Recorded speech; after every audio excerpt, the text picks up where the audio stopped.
I'll bring up J-Rock in this particular case, right? What, like, I honestly kind of feel bad for him. I see it.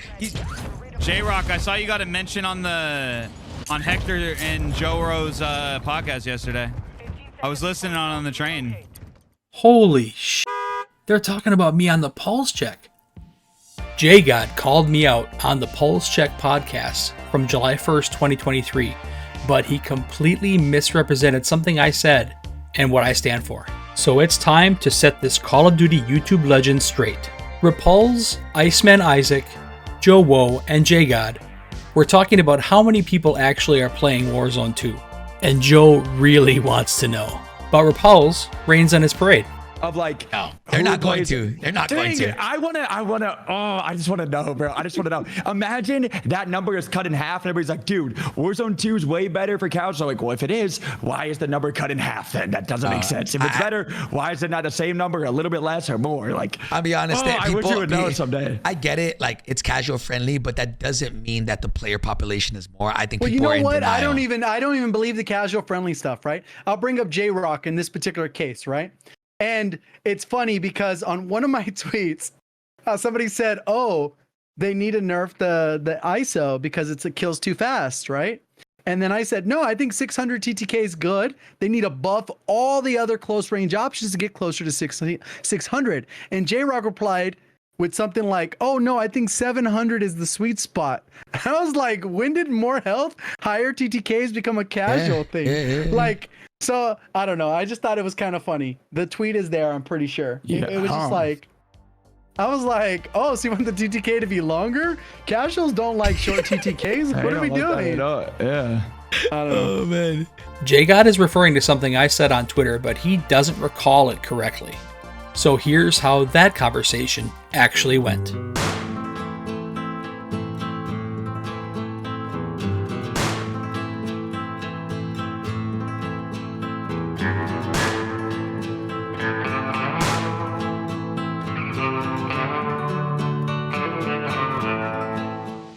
JGOD is basically advocating for a buff to SMGs so they can compete with the ISO 45, which has a little over 600 millisecond TTK or time to kill. Then Tedward said he likes the 700 millisecond TTK range for SMGs, and I agreed with him. I said basically 600 milliseconds is a bit too fast. I never said 700 milliseconds is a sweet spot. I would prefer a small nerf to the ISO 45 over a buff to all the other SMGs because I think the close range TTK is actually in a pretty good spot right now. Also, haven't we spent the last several months asking for longer TTKs? We got 50 more hit points with Season 4, which naturally increased the time to kill. And now JGOD is talking about making the TTK faster again for SMGs. JGOD's making it sound like I and all the casual players want faster TTKs, but he clearly doesn't know me or what I've been advocating for since Warzone 2 came out. It is absolutely true that some casual players enjoy a faster TTK, but those are generally the players who enjoy sitting in a corner of a building or among a bunch of bushes or foliage next to a cliff, just waiting for somebody to run by so they can shoot them in the back. A faster TTK helps those players get the kill before a better player has time to react and shoot back. Is that a valid playstyle for Call of Duty? Sure. But I never have and never will encourage that playstyle for anybody, not even casual players who like to play that way, simply because I advocate for getting better at the game. And you don't get better at the game by playing that way. It's no secret that I have never been a great Warzone player. Anybody who watches my streams will see that. But even in my lobbies, which any of the 4 guys in the Pullze Check podcast would call bot lobbies, it's rare for me to see a player who plays like that. The vast majority of COD players are not sitting in a corner of a building or under bushes the entire game. That is just a stereotype, which most casual players actually don't really fit into, because it's a boring way to play. There's a very common misconception among people like these 4 guys and generally most of Call of Duty Twitter that says I want Call of Duty games to be easier. Newsflash, that's not true. I advocate for a lower skill ceiling or a smaller skill gap, so players from a wider range of skill levels can feel like they can achieve bigger and better things in the game. Boom. without having to spend time doing things like practicing slide canceling against bots in multiplayer every day, just so they can compete with all the hardcore players that do that, like they did in Warzone 1. You need to practice at game speed. And lucky for you, I have just the exercise to do this. You want to go back into speedball with just one bot, and you want to screenshot this loadout. And this exercise is simple. You can only shoot after you slide cancel, bunny hop, drop shot, or snake.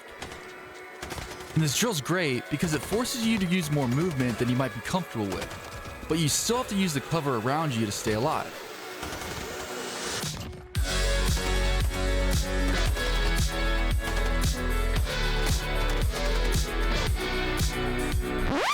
Ain't nobody got time for that. A lower skill ceiling or a smaller skill gap doesn't necessarily mean the game is going to be easier for these players, as long as they're still facing other players who are as good as they are or better, which in many cases they are. In Warzone 1, it was completely demoralizing for the majority of the player base to die to a team of sweaty movement gods, because they knew they were never going to be able to prioritize doing the things they needed to do to be able to compete with those people in the game. It just felt more unfair. That guy killed me 50 times over in freaking Warzone 2. That doesn't mean it actually was unfair, it just felt that way. In Warzone 2, when a casual player dies to a better player, it doesn't really feel as unfair. Watch out, he's coming down, Rebel. No, yeah, wait, kill him when he comes down, kill him. From your res so I can, he might still be in there. Oh, what? Oh, that guy hit headshots on me. He's coming up behind. It just feels like you need to have better positioning or teamwork or just better shots. Nothing that requires hours of practicing against bots in multiplayer to master it. With a lower skill ceiling, greatness feels more attainable for a wider range of players. By the way, this is an important part of what Raven Software is talking about when they talk about the importance of accessibility in Call of Duty games. And they are absolutely 100% right about how important it is. I actually encourage casual players to try to play more aggressively, so they can improve their skills, get more kills and wins, and just have more fun in Call of Duty games, which is what Call of Duty is all about. So JGOD has the wrong idea about me and what I stand for, and that's fine. But then things started to get kind of weird. I don't know what, like, I honestly kind of feel bad for him. Why do you feel bad for me, bro? Call of Duty did what I thought they should do since the Cold War integration in Warzone 1, when all the people stuck at home during COVID chose to devote all their extra time to playing Warzone, and they became movement demons and streamers.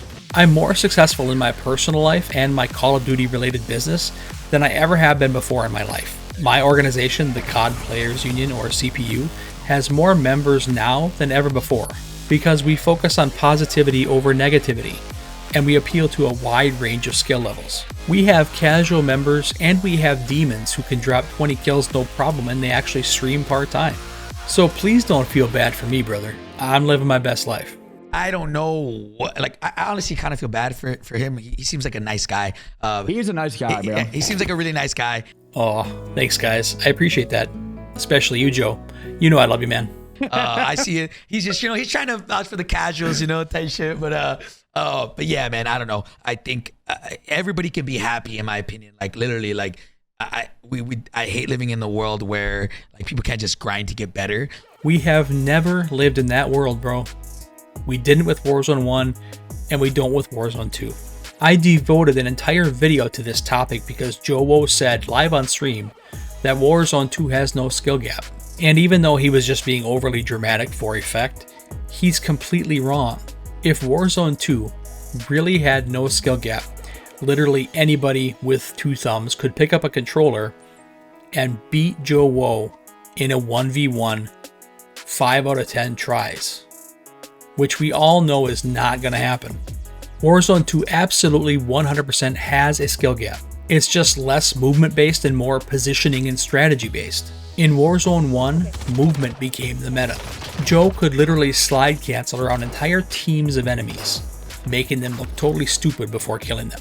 That does require a ton of physical skill with his controller, but very little positioning and strategy. Fast forward to today, and Joe literally can't slide cancel circles around anybody anymore because there's no more slide canceling. But in Warzone 2, Joe can still win with movement. He does it on every stream and every video. Yep. He said I'm handsome. Not confirmed though. And since Warzone 2 does have a skill gap, that means, by default, that you can grind to get better if that's what you choose to do. The only thing any of these guys said in these clips that is even remotely accurate is that J-Rock is a nice guy. Watch this video next to see what JoeWo really thinks about Warzone 2 and why he's completely wrong.